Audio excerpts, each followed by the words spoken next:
Hello, everybody. Hello, hello, hello. Hi. I can see everybody logging on. Breaking news, Riyan Toofan movie যেন এক নতুন ইতিহাস তৈরি করলো। আপনারা জানেন যে সব হল কিন্তু হাউসফুল এবং টিকিট পাওয়া যাচ্ছে না, সব টিকিট অগ্রিম বুকিং হয়ে গেছে। অবশেষে একটা গুরুত্বপূর্ণ নিউজ দিব আপনাদেরকে, যেটা শুনে রীতিমতো সবাই অবাক হয়ে যাবেন। এটা আমার কথা নয়, এটা হচ্ছে জনপ্রিয় বলিউডের নায়িকা কাজলের কথা। Hey, hey, hey.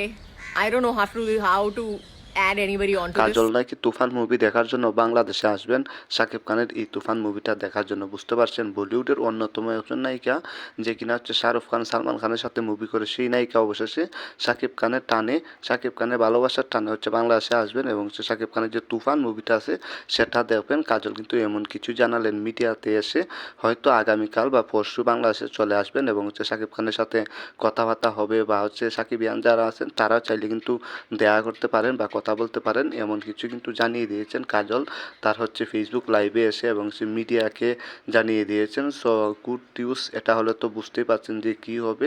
বলিউডের নায়িকা বাংলাদেশে আসবেন শুধু শাকিব খানের টানে বা তুফানের টানে বলতে পারেন।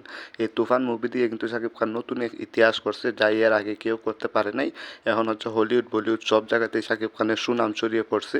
হয়তো খুব শীঘ্রই শাকিব খান আরও অনেক উপরে যাবে, আরও ভালো কিছু